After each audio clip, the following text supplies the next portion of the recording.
I'm Julie Saunders. I'm Jan Wilson. Julie and I both have experience as school librarians, and we've worked together as district library leaders. In each episode, we'll dive into our profession with interviews and meaningful content to inspire you. We're not experts, but we're pretty close. The ideas and opinions shared by any host, guest, or listener are their own and do not represent those of any respective school district. Welcome to Library Exchange. This episode is sponsored by Mackin. For over 40 years, Mackin has provided pre-K through 12th grade libraries and classrooms with access to over 4 million printed and digital, fiction, and nonfiction titles. The 24-time multi-award winning digital content management system Mackin Via, along with divisions Mackin Library, Mackin Classroom, Mackin Maker, Mackin Learning, and the brand new whole school resource management system Mackin Vision, help to create a truly unique and robust educational resource company that schools and educators have relied on year after year. For more information, visit mackin.com today. Are you ready to get started, Jan? Julie, I am ready to get down. Get it? Do get it. Yeah, we're breaking new ground today, everyone. We are going down under with this episode. Today we are joined by Hajnalka Malloy from South Australia. She is the president of the School Library Association of South Australia and the leader of Students Need School Libraries National Advocacy Campaign. She's currently the teacher-librarian for a grades K-12 institution, Concordia College in Adelaide. Welcome to Library Exchange, Hajnalka.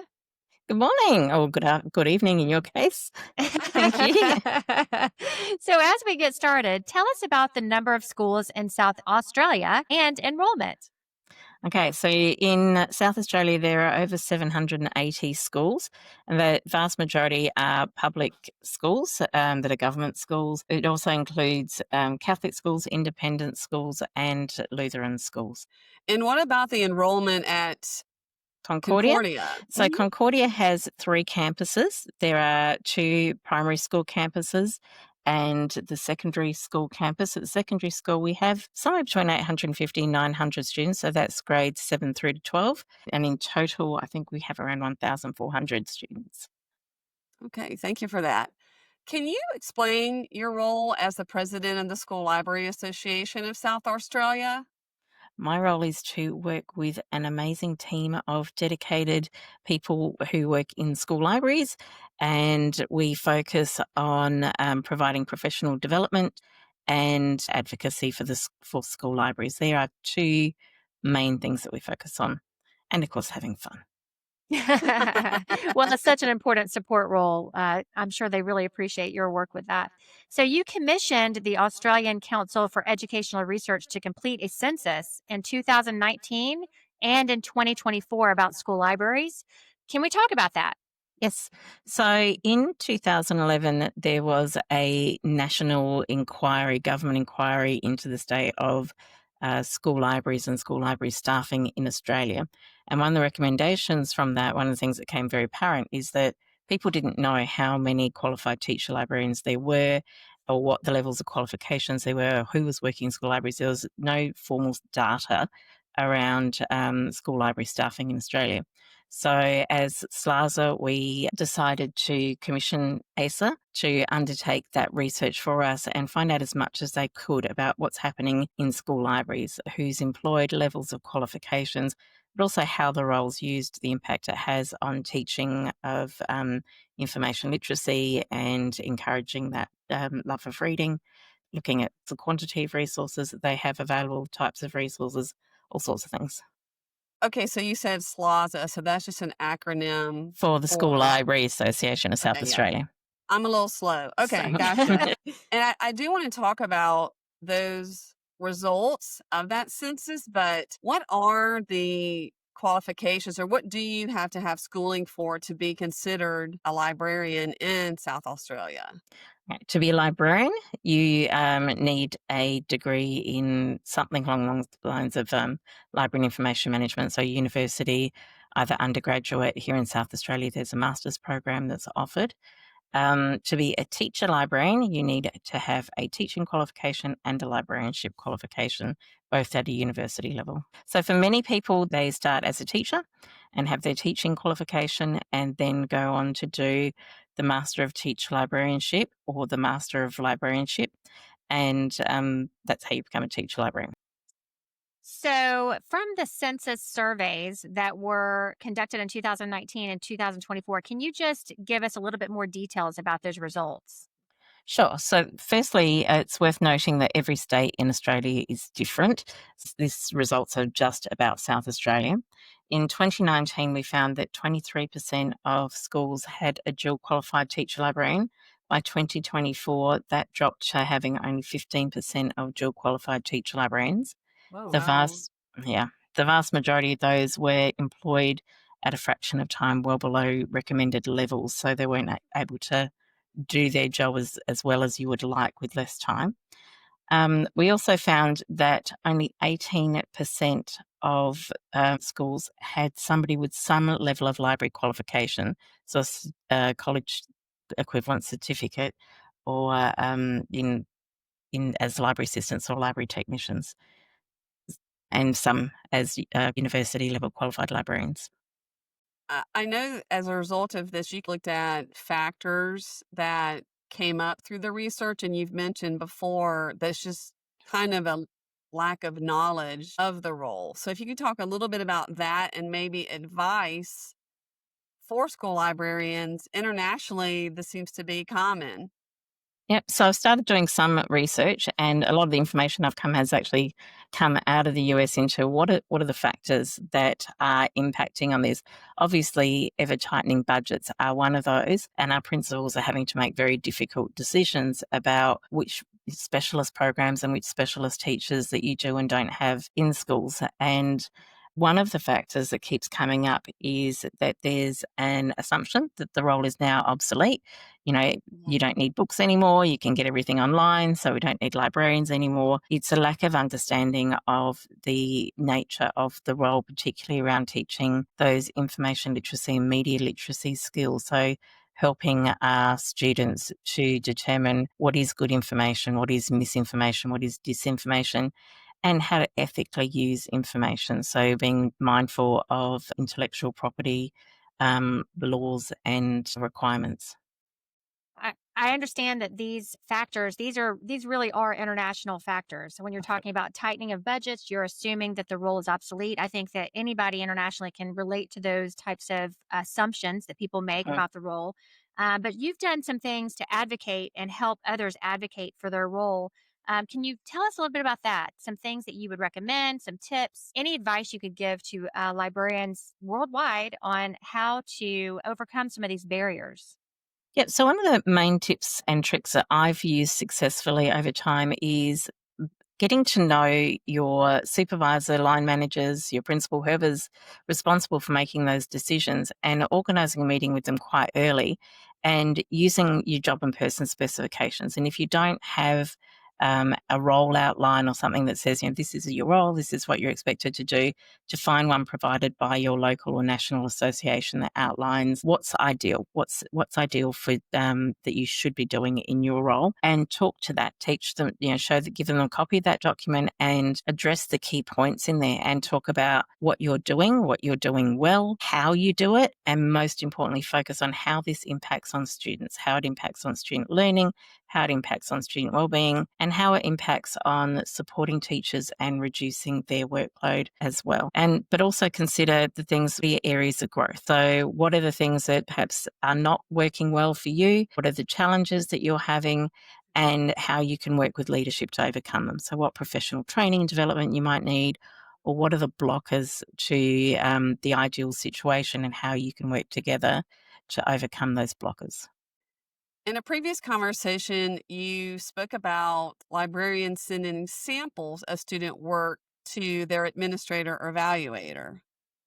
Yes. So one of the things that I came across in my research was the work of Deeth Ellis. And in there, it was suggested that it was had a very significant impact on school administrators and principals to send samples of students' work to say, hey, look at this work that this child has done, or look at the types of work we're doing in our teaching and learning program. I wouldn't do it all the time. I certainly don't want to be inundating them every day or every week with that sort of thing. But it helps to raise the profile and for them to see you as an instructional partner, as an educator, and focus more on the role of the teacher librarian as a teacher first and foremost, because there's often that assumption that, oh, you're just reshelving books or scanning books in and out or doing administrative type tasks, where it's not. Our role is far more focused on the teaching and learning. So having some really practical evidence of that, and especially positive celebratory evidence of that. What are some other examples of things that would be something you would want to showcase as far as positive moments? What would be important for librarians to make sure that the community sees them doing, the teachers see them doing, that their leaders see them doing? The absolute bare minimum is to have an annual report. And to align that annual report to the school's strategic directions, goals, and aims. So use the language of the schools, whether it's a mission, a vision, a strategic plan, whatever the school has, and make it really clear that you are part of the school and rowing in the same boat in the same direction, that you are focusing on achieving the same aims and goals of the school. Certainly include all the relevant data, like your circulation data and library management data as well, but include photos, anecdotes from students or teachers about what you're doing to support the school and helping them to reach their goals. Oh, I love that, to include anecdotes from the teachers and students, because you know what they say, you remember stories more than statistics. Librarians often feel uncomfortable tooting their own horn, I guess you could say. What can they do to be encouraged to share the joy that's happening in their It's libraries? It's a really challenging thing to do. I'll go back to, I think still the most important one would be to have the annual report.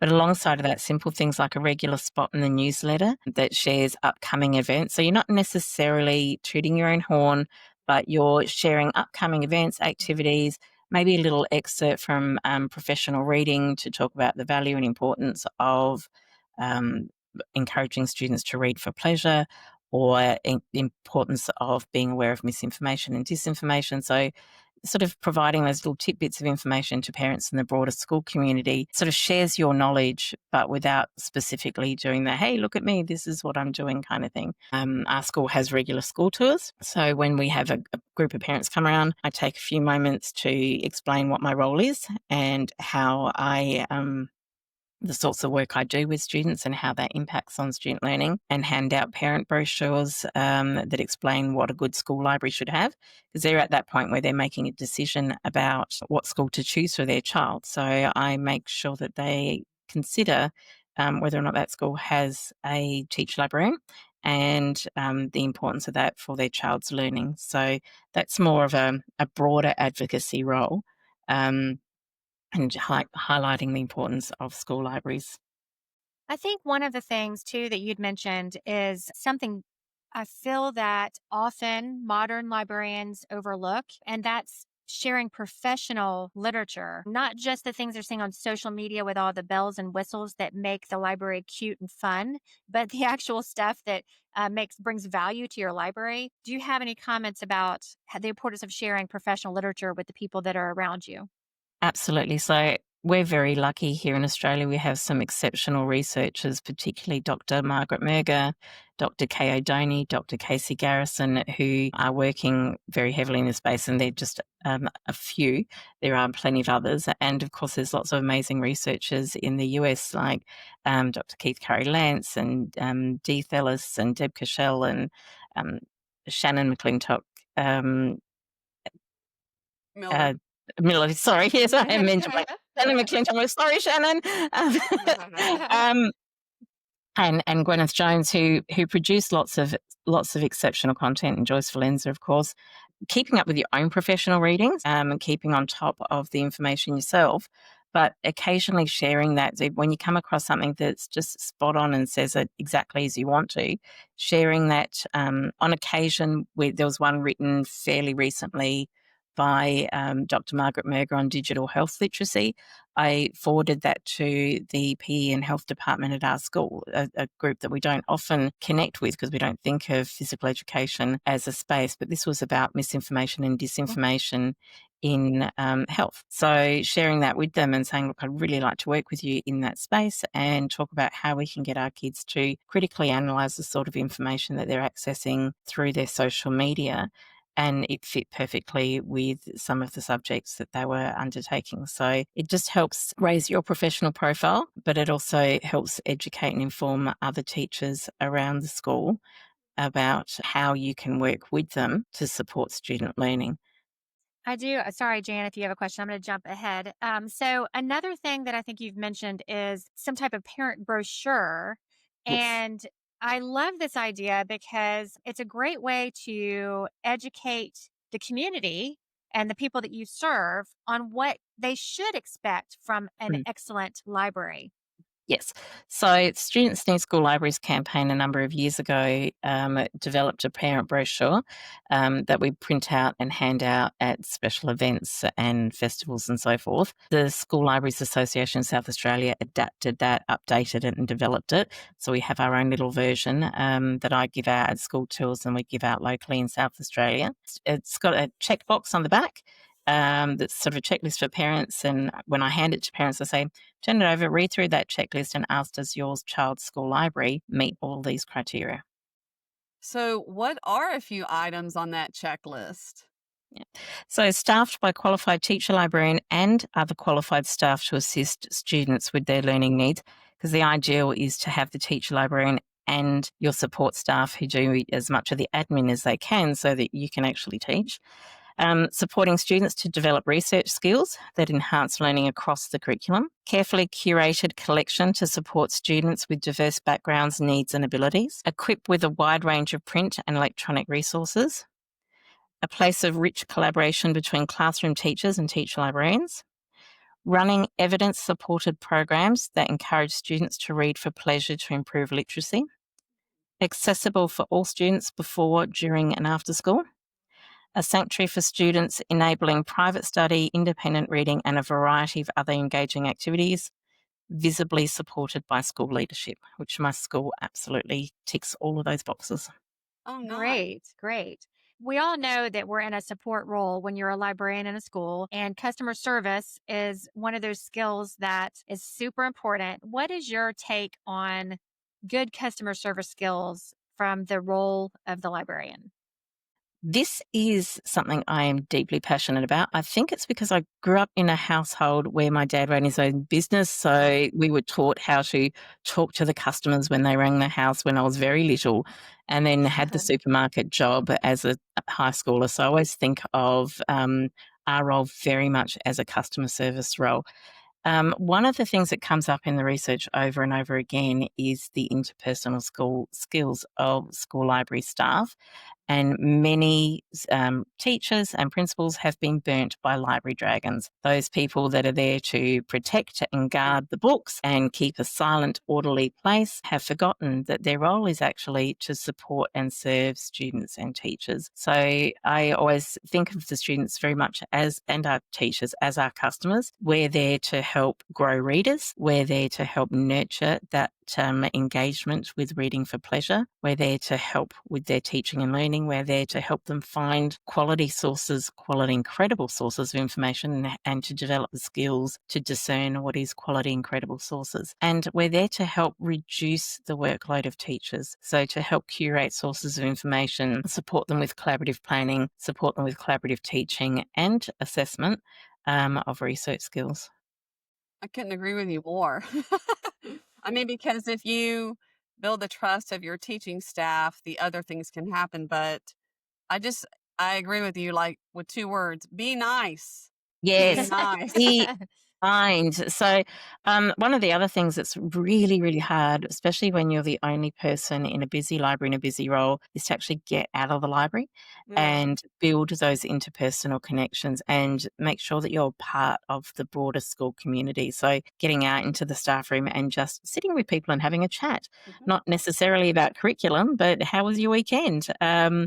and being a part of other school events and activities and clubs, helping out on the sports day, helping out at the school musical, being present so that you're building that relationship. It's good for your well-being to be part of that community, but it's also important for building the relationship with students and for students to see you as other than the librarian, to see you as a person and to connect with you, to smile, to have a friendly chat, to check in with them. That's perhaps the most important thing you can do, is show that you're not a library dragon. And unfortunately, you may have to work doubly hard if you're in a situation where you're taking over from a person who was a library dragon, because the reputation of the profession has already been tarnished. You're going into a situation where they already have a negative perception of this is what librarians are. So you need to work doubly hard to, maybe not being effusive and over the top, but certainly help change the narrative and their perception of what school library staff are. And as always, relationships are the key. Relationships, relationships, Mhm. relationships with everybody. Yep, absolutely. Before we close out, I just have one more question about advocacy in a broader perspective. Yes. So, I believe you have some tips that you provide for librarians on how they can get involved and go beyond their library walls and their school walls to advocate for the profession. What tips do you have? So we're all under time pressure and we all give as much as we can. So be realistic and try not to burn out. That's actually note to self, really.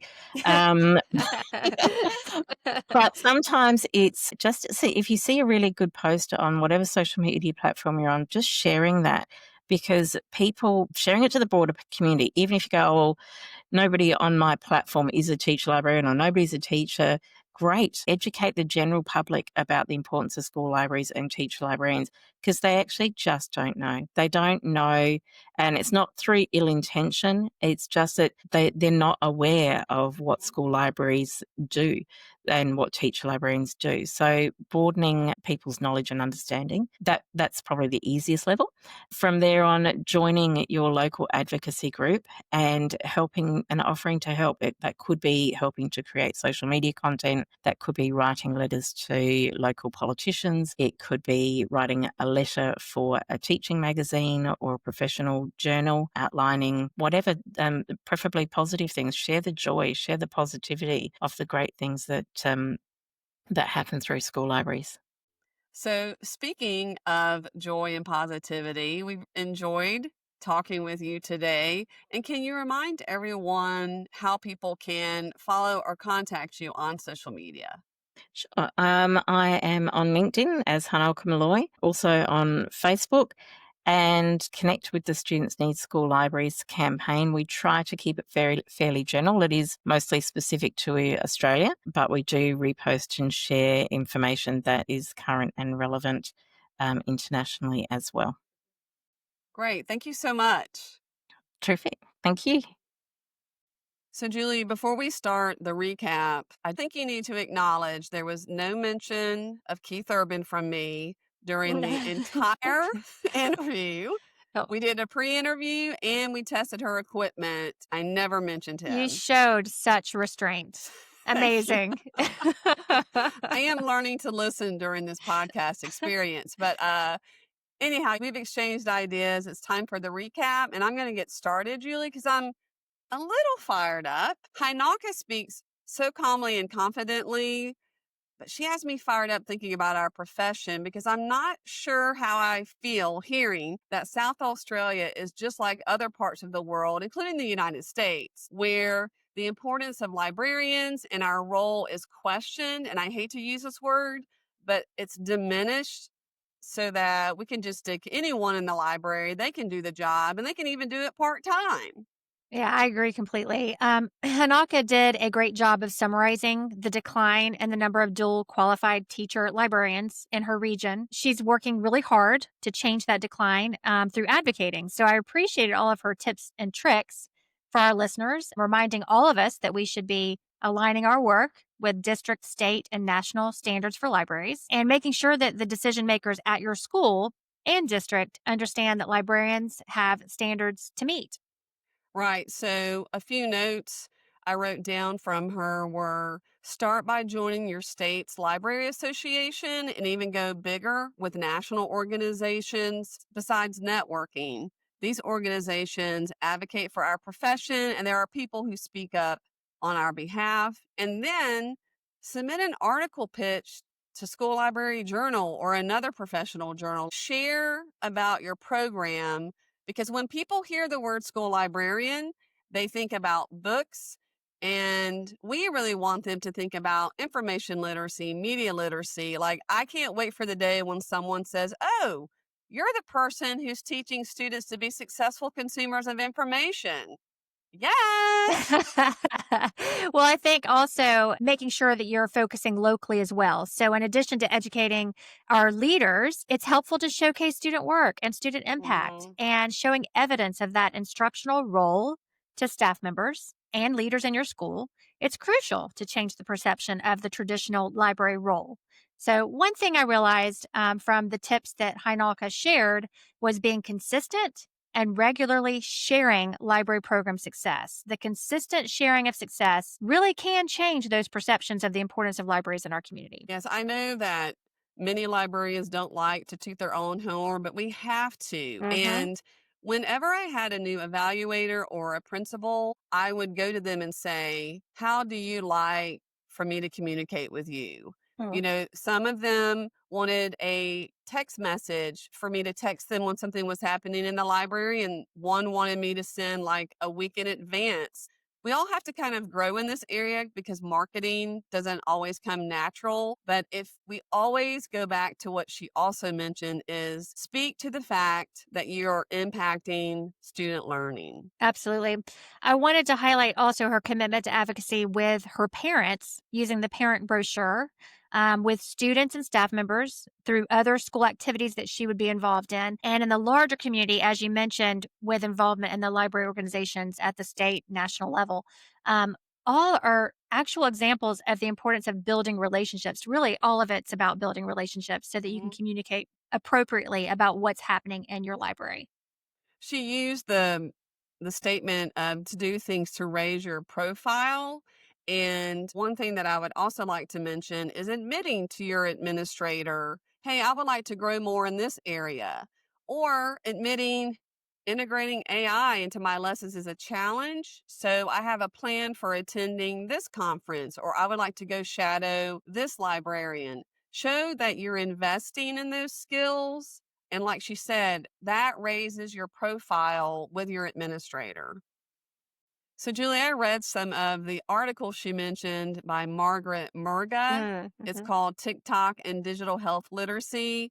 And it specifically just looked at how well can a person locate and evaluate health information on TikTok. So it just did TikTok users, but it made me think of the bigger question of how well do all of us function in an online environment? If you're listening to this, you're functioning pretty well because you've located our podcast. Follow Hajnalka, you guys, on LinkedIn and Facebook. Check out the cover art of our podcast for the correct spelling of her name. And check out the website, Students Need School Libraries. There's merchandise and resources, and we look forward to you joining us next time.